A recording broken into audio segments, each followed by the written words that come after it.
بسم اللہ الرحمن الرحیم۔ خواتین و حضرات، ٹی وی اور عذاب قبر، مرنے کے بعد کیا ہوگا اور دوزخ کے حالات کیسٹس کی بے پناہ مقبولیت اور کامیابی کے بعد سونک انٹرپرائزز اب پیش کرتے ہیں قیامت کب آئے گی۔ برادران اسلام، آج میں آپ کو رسول کریم حضرت محمد مصطفیٰ صلی اللہ علیہ وسلم کے ارشادات اور پیشن گوئیوں کی روشنی میں قرب قیامت کی چند نشانیوں کے بارے میں گفتگو کرنے جا رہا ہوں، جن میں سے بعض پوری ہو چکی ہیں، کچھ پوری ہو رہی ہیں اور بعض آئندہ پوری ہوں گی۔ حضرت علی رضی اللہ تعالی عنہ فرماتے ہیں کہ رسول خدا صلی اللہ علیہ وسلم نے فرمایا کہ عنقریب لوگوں پر ایسا زمانہ آئے گا کہ اسلام کا صرف نام باقی رہے گا اور قرآن کی صرف رسم باقی رہ جائے گی۔ ان کی مسجدیں نقش و نگار، ٹائل، برقی پنکھوں وغیرہ سے آباد ہوں گی اور ہدایت کے اعتبار سے ویران ہوں گی۔ ان کے علماء آسمان کے نیچے رہنے والوں میں سب سے زیادہ برے ہوں گے۔ ان علماء سے فتنے پیدا ہوں گے اور پھر ان میں واپس آ جائیں گے۔ اسلام کا صرف نام باقی رہے گا، یعنی اسلامی چیزوں کے نام ہی لوگوں میں رہ جائیں گے اور ان کی حقیقت باقی نہ رہے گی، جیسا کہ آج کل نماز، روزہ، زکوٰۃ، حج وغیرہ کے بس نام ہی باقی ہیں اور ان کی حقیقت اور روح اور ادائیگی کے وہ طریقے اور کیفیتیں باقی نہیں ہیں جو رسول خدا صلی اللہ علیہ وسلم سے منقول ہیں، اور کروڑوں مسلمان ان سے کورے ہیں۔ قرآن شریف صرف رسمن ہی پڑھا جاتا ہے، اس کے الفاظ اور خوش الہانی کا تو خیال ہے، مگر اس کے معنی پر غور کرنا اور اس کی منع کی ہوئی چیزوں سے بچنا تو مسلمان کے تصور میں بھی نہیں رہا۔ مسجدیں زیب و زینت سے خوب آراستہ ہیں، دلکش فرش، قیمتی غالیچے، دیدہ زیب فانوس، عمدہ عمدہ ہنڈے اور آرام و راحت کی چیزیں مسجدوں میں موجود ہیں، مگر ہدایت سے خالی ہیں۔ مسجدوں میں دنیا کی باتیں، تانے، غیبتیں بے دھڑک ہوتی ہیں اور امام و مؤذن تو مسجدوں کو گھر ہی سمجھتے ہیں۔ علماء کے بارے میں جو یہ ارشاد فرمایا کہ علماء سے فتنہ نکلے گا اور ان میں واپس آ جائے گا، اس کا مطلب یہ ہے کہ علماء بگڑ جائیں گے اور رشد و ہدایت کی راہ چھوڑ دیں گے تو عالم میں فساد ہوگا، اور پھر اس کی زد میں علماء بھی آ جائیں گے۔ اور یہ بھی مطلب ہو سکتا ہے کہ علماء دنیا داروں اور ظالموں کی مدد کریں گے اور پیسے اینٹھنے کے لیے دنیا کی مرضی کے موافق مسئلے بتائیں گے، اور پھر دنیا دار ہی ان کا مزاج ٹھکانے لگا دیں گے۔ حضرات گرامی، دوسرے انسانوں کی طرح آج کل کے علماء بھی فکر آخرت سے خالی ہو گئے ہیں اور اس فانی زندگی کو اپنے علم کا مقصد بنا رکھا ہے۔ سیاسی لیڈر بننے، شہرت حاصل کرنے، روپیہ کمانے جوڑنے کی دھن میں سرگردہ ہیں، اور موجودہ زمانے کے علماء میں خال خال ہی ایسے ہیں جو اسلام کی تبلیغ کرتے ہوں، ورنہ آج تو علماء کی یہ حالت ہو گئی ہے کہ جلسوں میں گاندھیزم یا نیشنلزم، سوشلزم اور کمیونزم کی اشاعت کرتے ہیں اور ارشادات نبوی کی بجائے مخلوق کے خود ساختہ نظاموں کی طرف دعوت دیتے ہیں۔ حضرت انس رضی اللہ تعالی عنہ فرماتے ہیں کہ رسول اللہ صلی اللہ علیہ وسلم نے ارشاد فرمایا کہ قیامت کی نشانیوں میں ایک یہ بھی ہے کہ لوگ مسجدیں بنا کر فخر کریں گے۔ آج کل یہی حال ہے، اور بقول حضرت ابن عباس رضی اللہ تعالی عنہ، تم ضرور مسجدوں کو یہود و نصار کی طرح سجاؤ گے۔ دل کو منتشر کرنے والے رنگ برنگ کے ٹائل، جھاڑ، فانوس، ہانڈیاں، دل فریب فرش اور بیش بہا پردے، اور دوسرا زیب و زینت اور آرام و راحت کی چیزیں مسجدوں میں موجود ہیں، اور ان دنیاوی چیزوں نے مسجدوں میں پہنچ کر اوقات نماز کے علاوہ مسجدوں کو مقفل کرنے پر مجبور کر دیا ہے، اور حفاظت کے لیے مستقل نگرانوں اور چوکیداروں کی ضرورت پیدا کر دی ہے۔ مسجدیں ان دنیاوی چیزوں سے آباد ہیں اور نمازیوں سے خالی ہیں۔ جو نمازی ہیں وہ مسجدوں میں دنیا کی باتوں میں مشغول رہتے ہیں، مسجدوں میں نہ تعلیمی حلقے ہیں، نہ دینی مشورے ہیں، نہ ذکر و تلاوت سے آباد ہیں، حالانکہ مسجد رسول اکرم صلی اللہ علیہ وسلم اور حضرات خلفائے راشدین کے زمانے میں دین اور دینیات کی ترقی کے کاموں میں اور اس سے متعلق مشوروں کا مرکز تھی۔ ایک روایت میں ہے کہ جب تم اپنی مسجد کو سجانے لگو اور قرآنوں کو دیدہ زیب بنانے لگو تو سمجھ لو تمہاری ہلاکت کا وقت قریب ہے۔ حضور صلی اللہ علیہ وسلم نے ارشاد فرمایا کہ ایک زمانے میں ایسے لوگ ہوں گے جن کی دنیاوی باتیں ان کی مسجدوں میں ہوا کریں گی، تم ان کے پاس نہ بیٹھنا کیونکہ خدا کو ان کی کوئی ضرورت نہیں ہے۔ حضرت انس رضی اللہ تعالی عنہ فرماتے ہیں کہ رسول خدا صلی اللہ علیہ وسلم نے ارشاد فرمایا کہ لوگوں پر ایک ایسا زمانہ آئے گا کہ دین پر جمنے والا ان میں ایسا ہوگا جیسے ہاتھ میں چنگاری پکڑنے والا ہو۔ یہ زمانہ اس وقت موجود ہے کیونکہ ہر طرف بددینی اور بے حیائی اور فحشکاری کی فضا ہے، سرکشی کا ماحول ہے۔ اول تو دیندار رہے ہی نہیں، اور اگر کوئی دین پر عمل کرنا چاہتا ہے تو اہل ملک، اہل وطن، عزیز و اقربا آڑے آ جاتے ہیں۔ بیوی کہتی ہے کہ تنخواہ میں میرا پورا نہیں پڑتا، دنیا رشوت لے رہی ہے، تم بڑے پرہیزگار بنے ہوئے ہو۔ ہم عمر مذاق اڑا رہے ہیں کہ داڑھی رکھ کر ملا بن گئے، جھاڑ سا لگائے پھر رہے ہو، ریل میں یا لاری میں سفر کر رہے ہیں اور ایک شخص نماز پڑھنا چاہتا ہے مگر اس کے لیے نہ ریل ٹھہر سکتی ہے نہ لاری رک سکتی ہے، لیکن اگر کسی کو کچھ دنیاوی نقصان ہو جائے تو سب ہمدردی کے لیے حاضر ہیں۔ آج کل دینداری اختیار کرنا ساری دنیا سے لڑائی مول لینے کے مترادف ہے۔ دین کا درد پیدا کرنے اور بددینی کی فضا میں نکلنے کی قوت حاصل کرنے کے لیے خانقاہوں اور دینداروں کی مجلسوں میں شرکت کرنا بہت ہی ضروری ہے۔ جب انسان بددینی کے ماحول سے معصیت اختیار کر سکتا ہے تو دینداری کی فضا میں پہنچ کر نیک بھی بن سکتا ہے۔ اگر کسی وجہ سے دینداروں سے دور ہو تو بد دینوں سے بھی دور رہے۔ اسی حقیقت کے پیش نظر رسول خدا صلی اللہ علیہ وسلم نے ارشاد فرمایا کہ ان قریب ایسا ہوگا کہ مسلمان کا بہترین مال چند بکریاں ہوں گی جنہیں لے کر پہاڑ کی چوٹیوں اور جنگلوں میں چلا جائے گا، اور اس صورت سے اپنا دین بچانے کے لیے فتنوں سے بھاگے گا۔ ایک اور حدیث میں ہے کہ رسول خدا صلی اللہ علیہ وسلم نے ارشاد فرمایا کہ ان قریب فتنے پیدا ہوں گے، اس وقت بیٹھا ہوا کھڑے ہوئے سے بہتر ہوگا، کیونکہ بیٹھا ہوا شخص بنسبت کھڑے ہوئے شخص کے فتنے سے دور ہوگا، اور کھڑا ہوا چلنے سے بہتر ہوگا، اور چلنے والا دوڑنے والے سے بہتر ہوگا۔ جو شخص فتنوں کی طرف نظر اٹھا کر دیکھے گا فتنے اسے اچک لیں گے۔ فتنے کے وقت عبادت خداوندی میں مشغول ہونا بہت زیادہ فضیلت رکھتا ہے۔ رسول خدا صلی اللہ علیہ وسلم نے ارشاد فرمایا کہ قتل کے زمانے میں عبادت کرنا میری طرف ہجرت کرنے کے برابر ہے۔ میرے دینی بہنوں اور بھائیوں،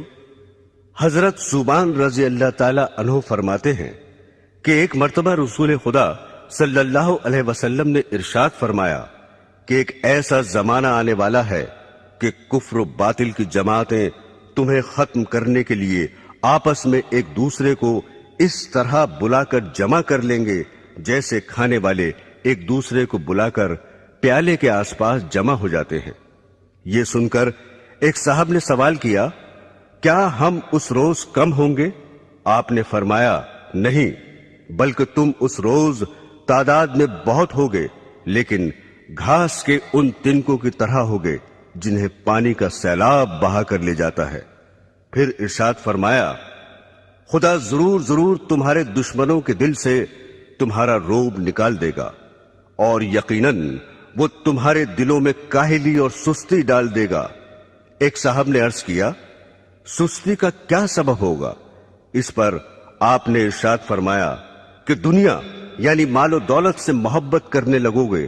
اور موت کو مکروہ سمجھو گے۔ برسوں سے یہ پیشن گوئی حرف بحرف صادق ہو رہی ہے، اور مسلمان آج اپنی اس حالت زار کو اپنی آنکھوں سے دیکھ رہے ہیں کہ کوئی قوم انہیں نہ عزت و وقت کی نگاہ سے دیکھتی ہے، نہ دنیا میں ان کا رہنا گوارا کرتی ہے۔ ایک وہ بھی زمانہ تھا کہ دوسری قومیں اپنے اوپر مسلمانوں کو حکمراں دیکھنا چاہتی تھیں۔ ایک دور یہ ہے کہ غیر مسلم اقوام مسلمان کو اپنی قلم رو میں رکھنا بھی پسند نہیں کرتی۔ تمام دنیا کے مسلمان ایک ہی وقت میں ایک دم ختم ہو جائیں، یہ تو ہرگز کبھی نہیں ہوگا، جیسا کہ پہلے پیشن گوئی گزر چکی ہے۔ البتہ ایسے واقعات گزر چکے ہیں کہ کسی ملک میں جہاں مسلمان خود حکمراں تھے، انقلاب کے بعد وہ وہاں سے جان بچا کر بھی نہ جا سکے۔ اسپین اس کی زندہ اور مشہور مثال ہے۔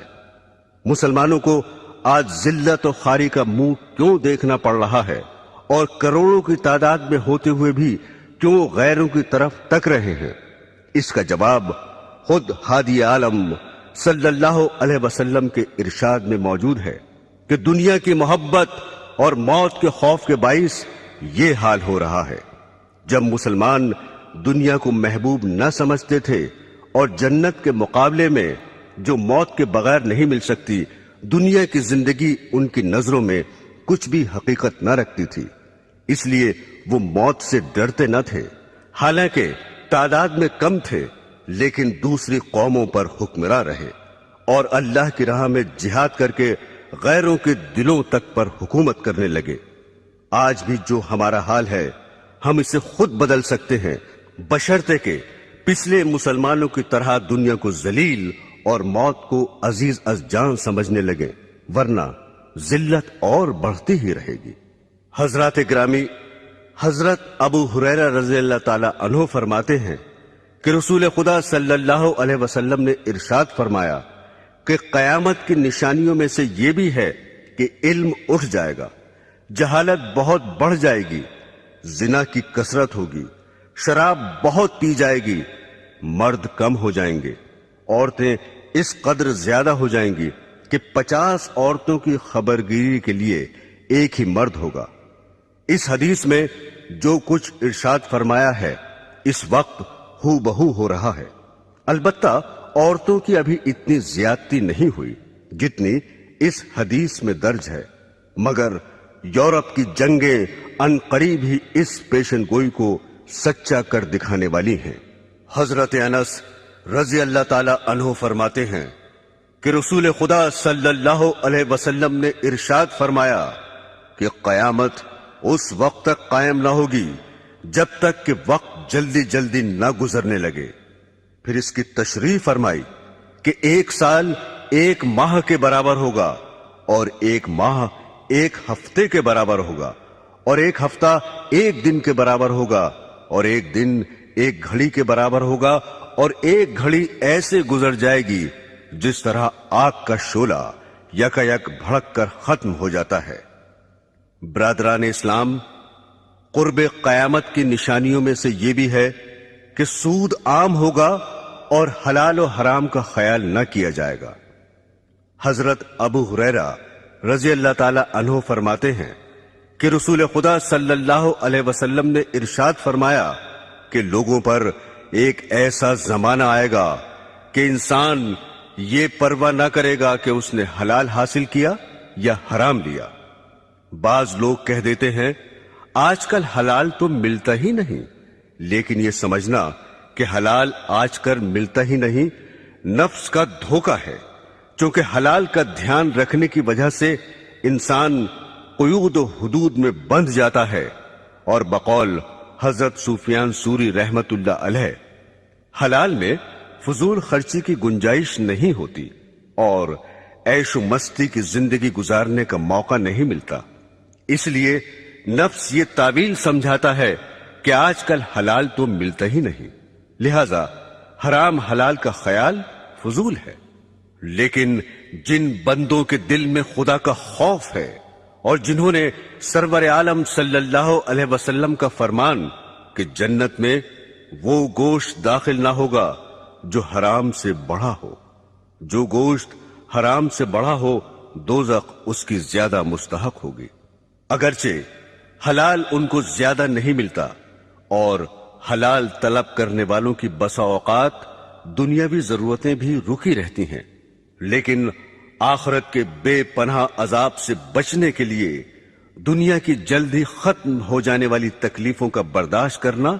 ہر عقل مند کے لیے ضروری اور لازمی ہے۔ یہاں یہ بات بھی قابل غور ہے کہ حلال ملنے کی دقت بھی تو خود ہماری ہی پیدا کرتا ہے۔ اگر تقوی اور پرہیزگاری کی طرف لوگوں کا رخ ہو جائے اور سب حلال کمانے کی فکر کریں تو جو مشکلات آج پیدا ہو رہی ہیں وہ کسب حال میں ہرگز پیش نہ آئیں، مگر حال یہ ہے کہ جو دیندار اور پرہیزگار سمجھے جاتے ہیں، برس ہا برس کے نمازی ہیں، وہ بھی کمانے کے سلسلے میں مفتی صاحب کی خدمت میں یہ معلوم کرنے کے لیے نہیں پہنچتے کہ میں یہ تجارت کرنا چاہتا ہوں یا فلاں محکمے میں مجھے ملازمت مل رہی ہے، یہ جائز ہے یا ناجائز، حالانکہ شریعت میں ہر محکمے اور ہر معاملے کے احکام موجود ہیں۔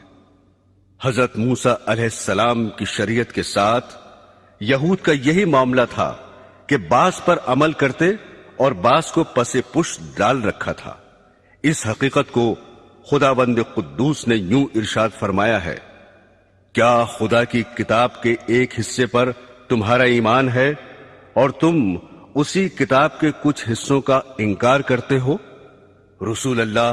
صلی اللہ علیہ وسلم نے ارشاد فرمایا کہ لوگوں پر ضرور ایک ایسا دور آئے گا کہ کوئی شخص ایسا باقی نہ رہے جو سود کھانے والا نہ ہو، اور اگر سود بھی نہ کھائے گا تو اسے سود کا دھواں اور بعض روایات میں غبار پہنچ جائے گا۔ یہ پیشن گوئی بھی اس وقت صادق آ رہی ہے۔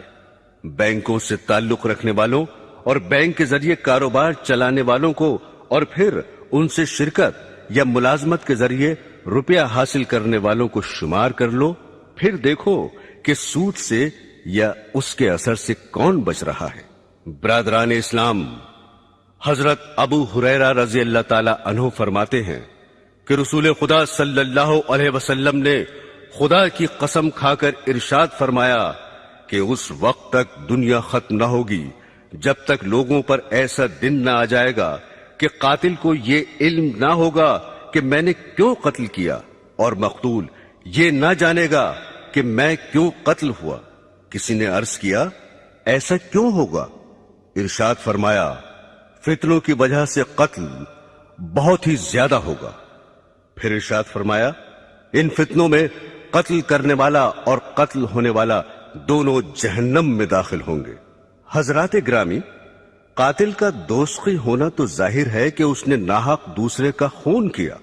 اور مقتول کے دوزخی ہونے کی وجہ دوسری حدیث میں یہ آئی ہے کہ چونکہ وہ بھی دوسرے کو قتل کرنے کی فکر میں لگا ہوا تھا اس لیے وہ بھی دوزخی ہوگا۔ میرے عزیزوں، آج کل جس قدر قتل واقع ہو رہے ہیں عموماً ان کی وجہ فتنوں کے سوا کچھ نہیں ہوتی۔ قومی عصبیت اور فرقہ پرستی کے باعث ہزاروں جانیں ختم ہو جاتی ہیں، اور قاتل کو مقتول کی خبر نہیں ہوتی، نہ مقتول کو قاتل کا پتہ چلتا ہے۔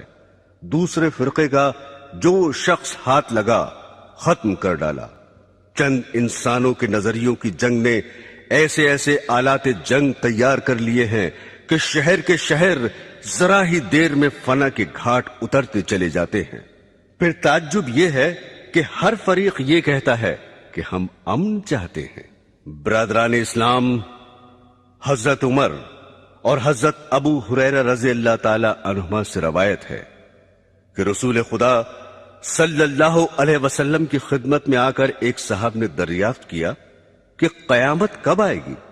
آپ نے ارشاد فرمایا کہ میں اور تم اس معاملے میں برابر ہیں، یعنی